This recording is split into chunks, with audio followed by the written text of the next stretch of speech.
Welcome back to another car vlog eating video muffin. I know you guys have missed these. I miss these. I don't get a chance a lot to do these. These are still my weeks off kind of postpartum. We did one podcast this week and then we had one pre-recorded. So it's kind of like my second week off. Yeah, it's like my second week off after giving birth. So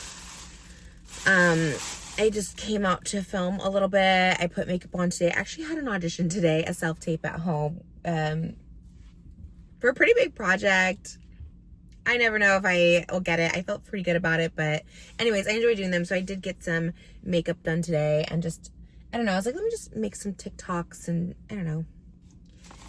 I had talked about this in our last car vlog and it's why I got my tube side. I got my tube side. I got Raisin Canes, which I'm really excited about. God, I cannot wait to eat this bread.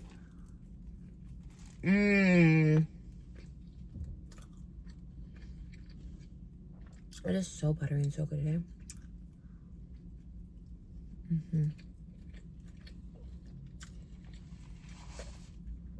It's so weird to be out of the house. Obviously, I went to Arby's the other day. It's my second time out of the house. I'm like, it's so weird. It's so quiet.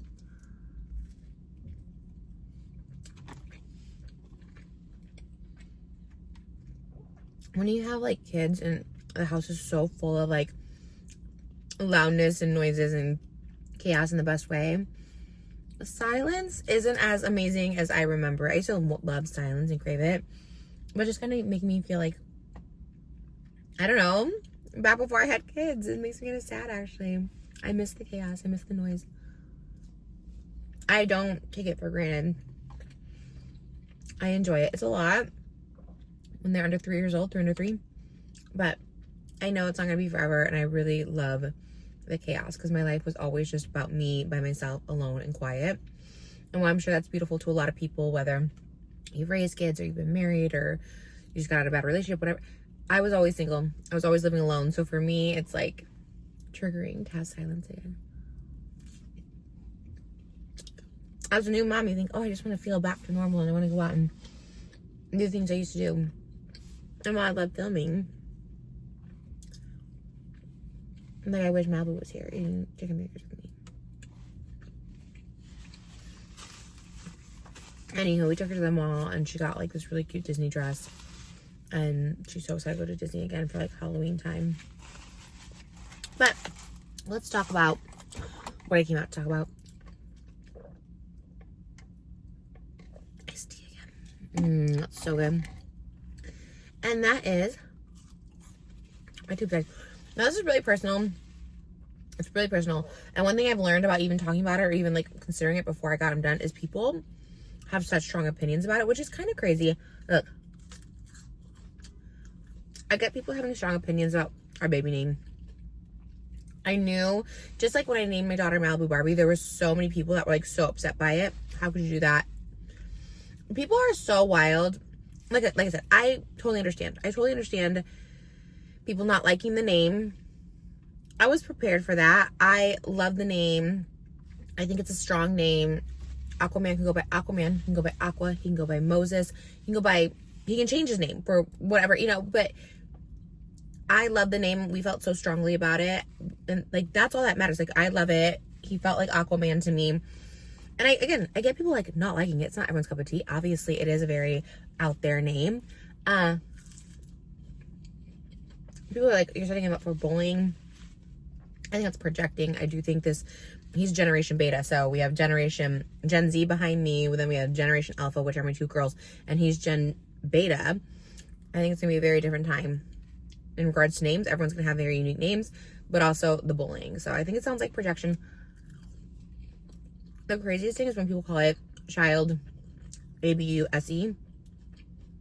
I think that's like so disrespectful and like demean. Like it takes away from actual ABUSE from child. So that's wild when people say that. But I think even more than the names is the tube side thing. People have strong opinions. Again, I get them like children, naming children. Okay. have your opinion. We make it public. That's on us. This too, I wasn't actually going to make public, but we have talked about it so many times on the podcast. Oscar shared with me that his mom, got her tubes tied and was really happy for it. So I wanted to share like a positive tube tying experience because, again, I hear a lot about the regret side of it. I also heard a lot. Like, I was so surprised at how many people were like, why doesn't your husband get a vasectomy? And look, like, we were talking about all the options. I think vasectomies are great for people who want to get them done. I do think it's a less invasive surgery for men to get it done. I was already under C-section, so it's a relatively like easy thing once they're in there to do. Obviously, if you push vaginally and then you have to like go be put under to get your tubes out, like that's a whole different thing. Vasectomies, they can be reversed, which, I got my tubes out, no reversal there. Vasectomies also have a higher failure rate of getting pregnant again, meaning like there's chances. Even getting your tubes tied, I'm like not even eating, I'm like so hungry, I'm not even eating. Even getting your tubes tied, I forgot what it was. I looked up the percentage. I want to say like 10% or something. I don't know. Look it up. There's a pretty big chance that you could get pregnant again, even if your tubes were tied. So, for both vasectomies, tubes tied. Did I say I got my tubes tied? I got my tubes out. I don't know what I said at the beginning. I think I'm so used to saying tubes tied. I got my tubes out, removed completely. They showed them to me after surgery.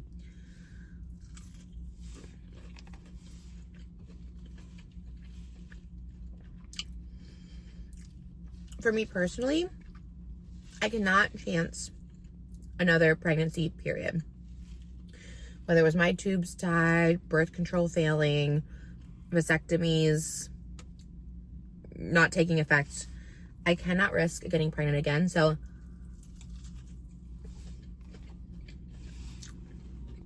for me, it was very obvious I needed a permanent solution. Now, there was a lot of encouraging comments on the podcast where I talked about it, where they're like, I did it after my second, in my 30s, don't regret it. So I love that there is so many no regrets, because the number one thing they tell you when you talk about getting your tubes removed, it's like, there's no going back. Are you sure? I need to reiterate, as I did on the podcast, I do have a uterus. I technically have eggs, but I'm not like freezing my eggs or anything. So the likelihood of me being like, you know what, I do want to carry again, which is 0%, because again, it's dangerous for me, but my eggs probably wouldn't, I don't know.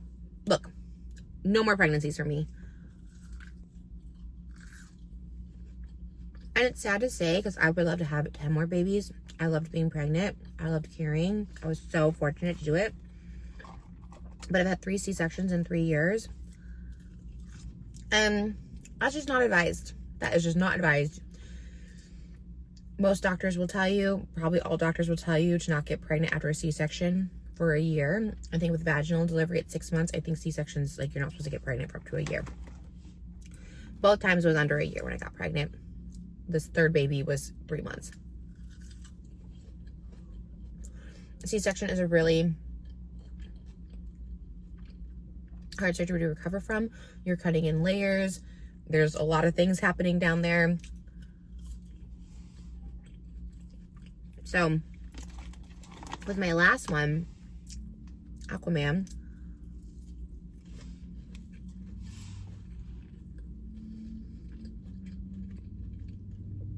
my uterine lining was so thin. They ended up, that's where the fetal laceration came in, where my son's head had gotten sliced, basically. It was pretty wide open during delivery. It was really scary. I didn't even see all the pictures until after, but it was really open. It's healed very nicely, thank God.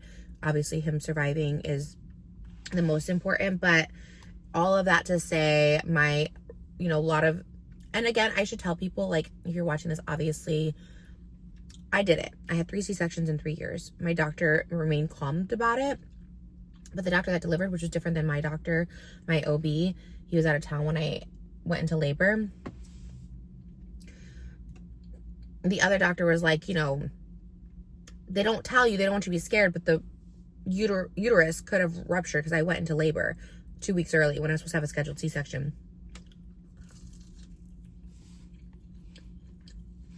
And like I said, well, selfishly, I would love to keep getting pregnant and having babies. It's so much fun for me. For the sake of my life and health, and obviously taking care, I have 3 kids to be here for. I did not want to risk it anymore. If you go watch my labor and delivery story from last week, I talk about how truly my 3rd labor and delivery felt very life or death to me, and I hadn't felt that before.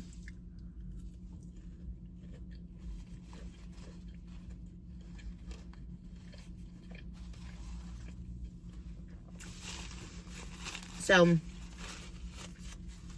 I was just like, no more.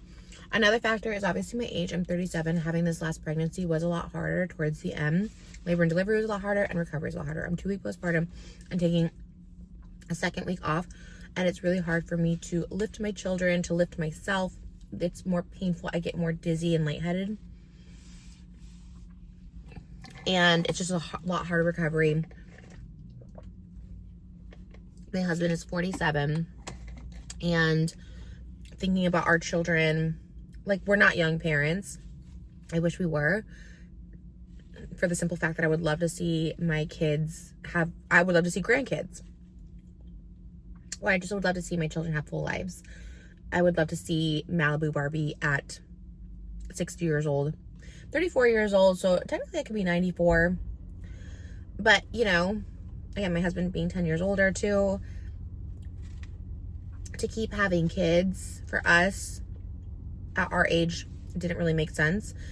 I think there is a whole second act with our children that we're going to raise and have for the next, from 30s to my 60, and Moses from his 40s to 70, we're going to have this great chapter of children and traveling with them and exploring and learning and just being a family, but eventually they'll grow up. Maybe they'll move out. Maybe they won't. They can stay in our little bubble for as long as possible. But then there's a third act that we'll do, and I think we want to explore all of those. We want to be with our kids while we're still young and have the energy. And then that third act, we want to be able to be together and have the energy to do what we want to do. Attention with each birth. It's been so hard leaving Malibu at home to go give birth and then bringing home Elvis. Now, they always say, your heart just expands. You don't have to split the love. Your heart grows bigger. So, there's more love to pass around. But we had so much guilt not putting all of our attention on Malibu Barbie when Elvis came. And we're like, oh my gosh, is she going to feel less loved? Is she going to feel... Now, with 2, you have 2 parents, usually, sometimes.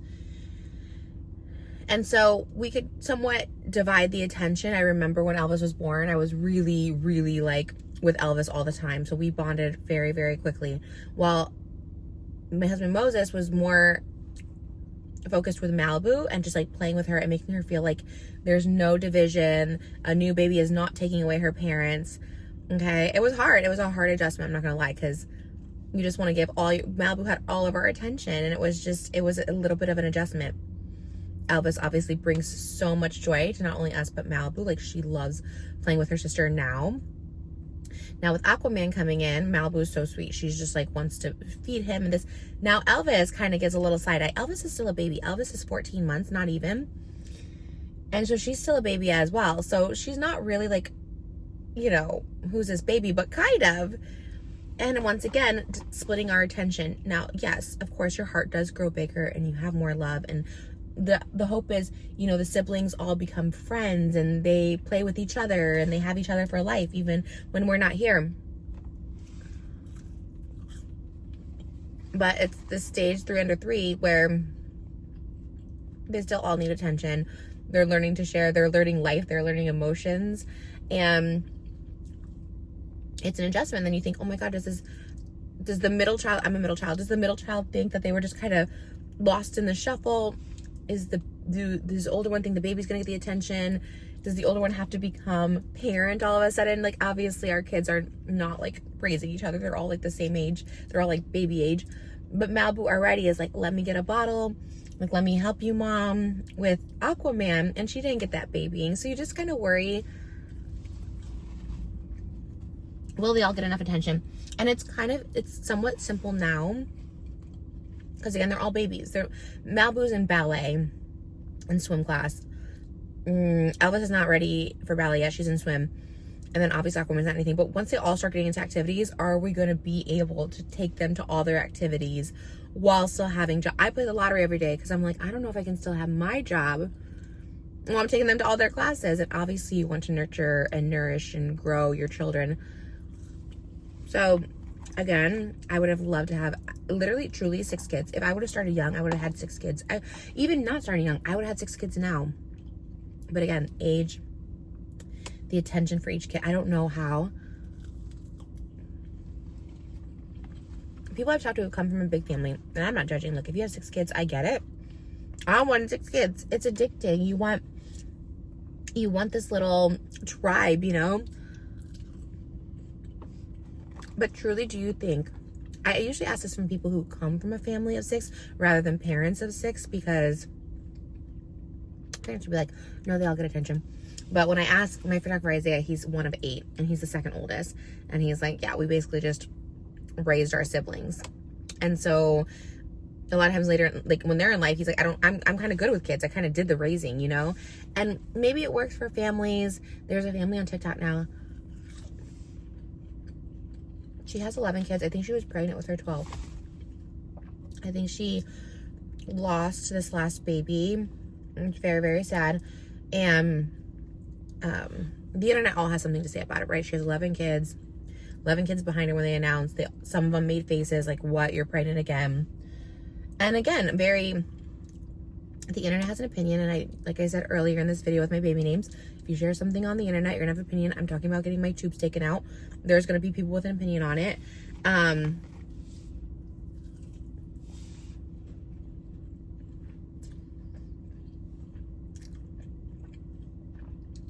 We've seen Nick Cannon with 12 kids, I think. And he couldn't remember all 12 of his babies' names. I don't know if that's really fair to the 2 that you forget, you know? I do think babies are a blessing. I do. Obviously, I'm pro do what you want. Pro-choice. I think it's extremely responsible of someone to know if they're not ready to be a mom or a parent. I think that shows great maturity. I think that's I think that's very, do what you want with your body. But I do also think, like, yeah, 12 kids, okay, that's a lot. But, okay, they're blessings. But for us personally, I'm worried about giving attention to all 3 and making sure each of their needs are met. I don't know how people do it with more. 3 seems to be a sweet spot. 2 is like a sweet spot. And then people usually be like, okay, go ahead and have the 3rd.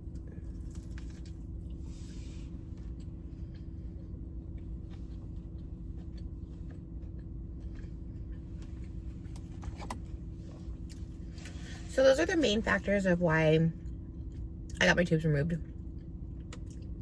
First and foremost, it's my life and my health. For the sake of my life not being at risk anymore during childbirth, or obviously a baby's life being at risk, and obviously I want to take care of my kids. That's the number one. So, but when I thought about making this and like, is it weird? Is it like sharing too much? I was like, no, you're making a decision. I'm making a decision about not putting my life at risk. And that's fine. I think when I initially thought of it and why we were talking about like vasectomies versus tubes out is you think of just wanting to have unprotected intercourse.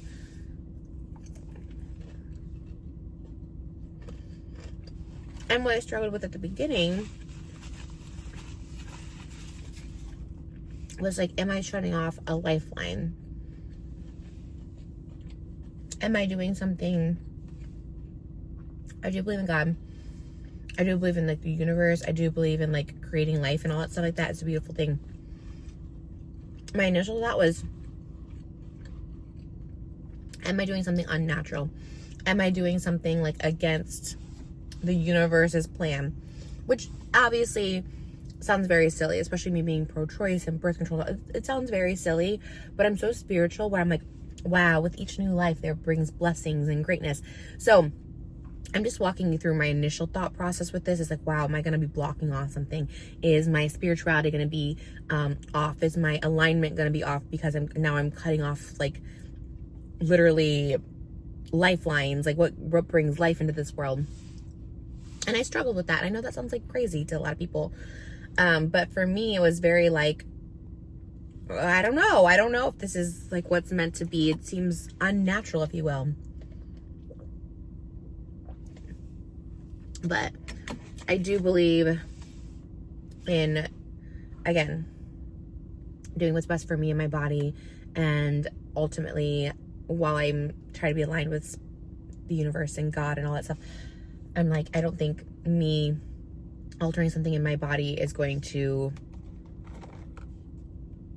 block a blessing. It's not going to like block any blessings because I got my tubes out. What is that word called? Is it superstitious? It's like a weird superstition. You know, sometimes when you're driving, you're like, if I can make this light tonight, I win the lottery or something. I don't know, maybe not that crazy. Like, if I make this light, I'm gonna get the role I auditioned for. You know what I mean? I don't know what that's called. I guess like a superstition.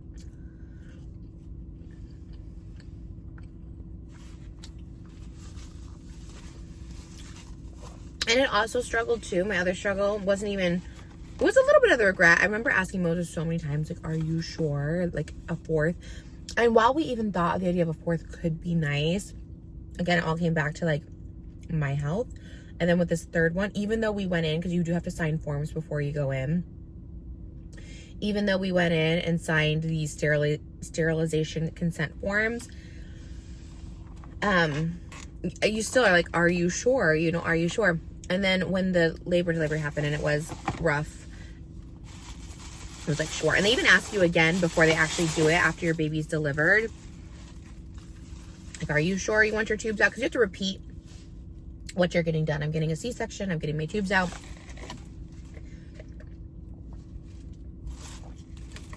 And then they ask you again, like right after the C-section. Obviously, you're like a little looped up, but you give consent at least 3 or 4 times, written, verbally, all of that stuff, before you're like in the room, or they won't do it on you. But again, with all the stuff that happened during delivery, I was like, it was a big yes. When they asked me again, are you sure? Absolutely. The other thing I was gonna say is because it was hard for me to get pregnant, it was hard for me to wrap my mind around having to use any sort of baby blocker, if you will, because I never had to use birth control, because I had so hard time getting pregnant. I really thought too, is this like an FU to my reproductive system? I'm again just giving you all these like crazy thoughts that come into your head because they're so real, right? You're like, am I punishing my body even though I prayed to be fertile and now I'm getting an abundance of fertility? You know, with the third, I mean, it really was like no assistance, just got pregnant, boop, one and done. And I was like, well, you know, like, is this, I don't know. I thought maybe I was like blocking something I prayed for. And I thought that was like giving an FU to the universe or something. But again, I think you can be spiritual, and I also think you can be very realistic and scientific and, you know the facts about your body. Because while I do believe so much in like God's timing, like for me personally, again, this is just me personally, I do think my body was rejecting getting pregnant because it was with the wrong person. Truly, I believe that. And I know people have partners or they have kids with people who they dislike or something, but I do think if you had that child with that person, like that was meant to be, right? And there's people in my past, I'm like, oh gosh, if I would have had a child with that person. And like hindsight, I was like, oh my God, if I had a child with that person, knowing what I know now about myself postpartum, would have been the worst mistake. Because in every relationship I've been in, or even non-relationships where I was trying to have a baby, I have been the one that's been so like clingy and love me and you know, give me the bare minimum. When you have a baby and postpartum, I have a husband who I don't have to beg to give me the minimum. In fact, he gives me the absolute maximum, who makes my life so easy. I would feel guilty, but he always reminds me to not feel guilt. He's like, what are you talking about? This is our baby that you carried. I am going to care for you. You're my first, you know, priority in this. Like, I'm caring for you. Like, that I know if I would have had a baby with anyone else, and trust me, a lot of that baby was me pushing it, whether I was in a relationship and like, I want a baby, and like, I guess if something happens, or if it was me just in like this casual thing, be like, I want a baby, and they're like, whatever the case would have been, I know for a fact I would have had to like basically take care of the baby by myself, or at least pitch in 50-50, which I know, again, I feel like I'm entering a judgment zone, but I'm going to just be completely honest with you. Yes, I see TikToks all the time, how they're like, everyone should be 50-50. If the dad is working full time, he should still come home and help out the mom. But I will be completely honest, in my recoveries postpartum, I will say Moses gives 85% while I give 15% of like the actual care, because it's so hard for me mentally postpartum. Like with Elvis, it wasn't as bad. I think we went back to 50-50 probably within like a month. With Malibu, it was like the first year he took on 90% of the load. And then we're kind of seeing with Aquaman, we have my mom helping a lot more. The physical recovery of all this has been really hard. The mental recovery, I don't really talk about my postpartum too much because I'm still trying to figure out if I'm in it, if it's baby blues. But I had a really bad day about 5 days after I gave birth, where I was like, oh my gosh, did we make a mistake? Like 3 under 3, what were we thinking? This isn't fair to the kids. Like, I started panicking, and once again, Moses took over, I would say 100% that day. I had a moment. I had a big moment, and I was scared, and I was like, I don't know. I obviously talked to someone over a Zoom, but I'm like, what's the right thing for our family? What's the right thing for me? Should I go to like a facility? Should I talk? So I talked to my doctor. I went on a Zoom, and Moses took over 100% that day. Again, I think if you haven't been through postpartum, or you haven't experienced postpartum depression, maybe it's easy to judge, but I'm so thankful.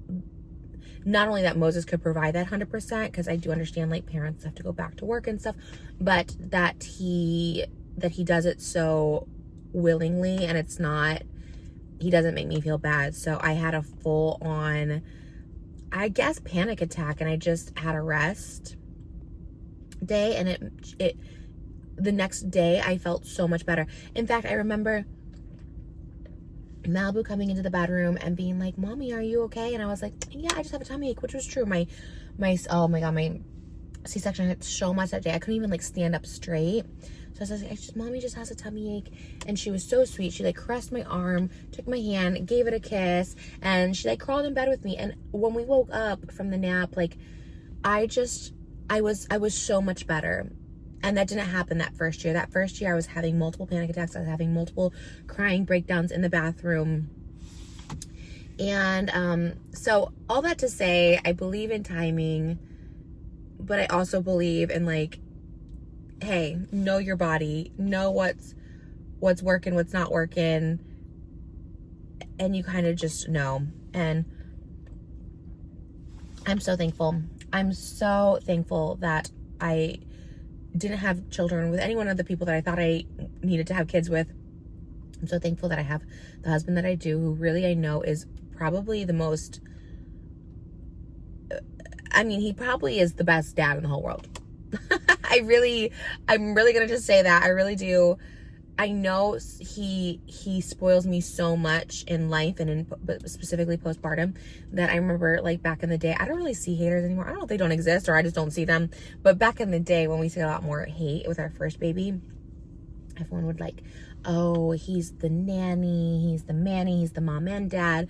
The kid doesn't even like Trisha. You know, like That kind of stuff used to bother me, but I was like, no, I just have like this really amazing husband, and the girls have a really, and our boy Aquaman has a really amazing father.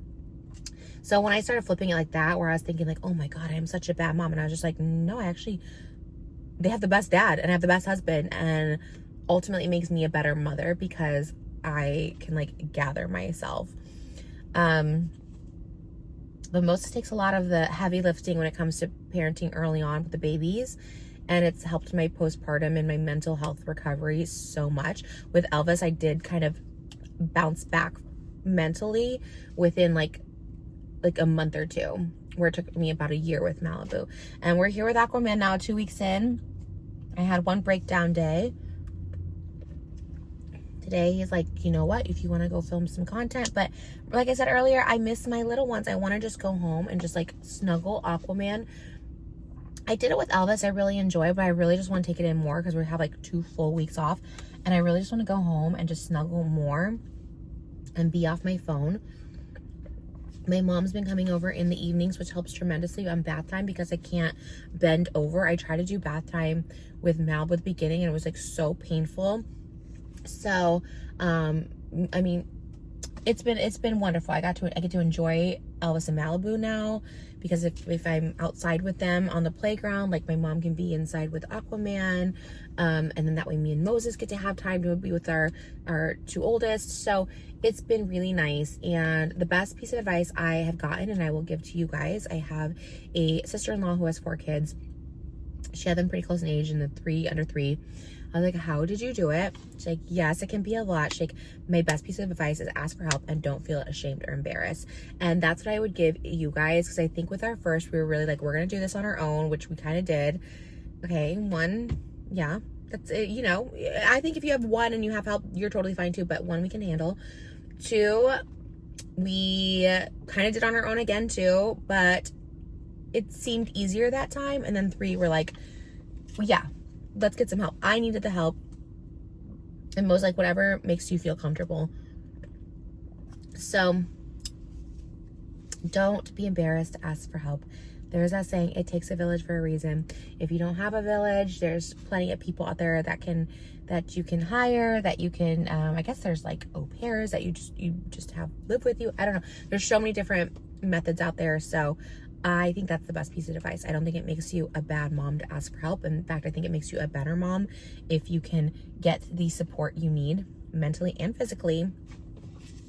And yeah, anyways, that turned into a whole other thing, but I got my tubes out and I do not regret it. I'm 37 years old, and it to me feels like the best decision I've made. I guess the perk is, you know, just don't have to worry about it anymore.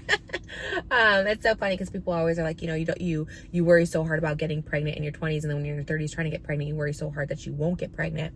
And that is, you know, kind of true. But for me, I was always worried I couldn't get pregnant. Like, there was never a time where I was like scared, oh my God, could I be pregnant? Like, I was wishing, I was taking test after test, you know? So now it's kind of nice to just be in that clear again and not have to track ovulation, because we were doing that with the third. We're like, okay, I had 1 cycle of my period. I said, okay, let's track it. Let's make sure we're so far off of ovulation. Got pregnant. Anyways, I'm sending so much love to all of you out there. If you are trying to get pregnant, I'm sending you baby dust. I'm sending you lots of baby dust. If you're trying not to get pregnant, I'm sending you good luck. And thanks guys for listening to my story and my journey. Thanks for listening and not judging. It's okay to judge a little. It's the internet. I think we share things because we want to share things, but the internet can be very harsh, so be careful what you share. But I'm confident in this, and like I said, if there's one thing I'm kind of proud of now, is getting to be the mom of the internet for real and giving advice where I can, and maybe someone stumbles across this video and it helps them. But I love you guys, and I'll see you in the next video. Let me know if you like more of these car vlogs. I don't know how often I'm going to be able to get out and get them, but I love you guys.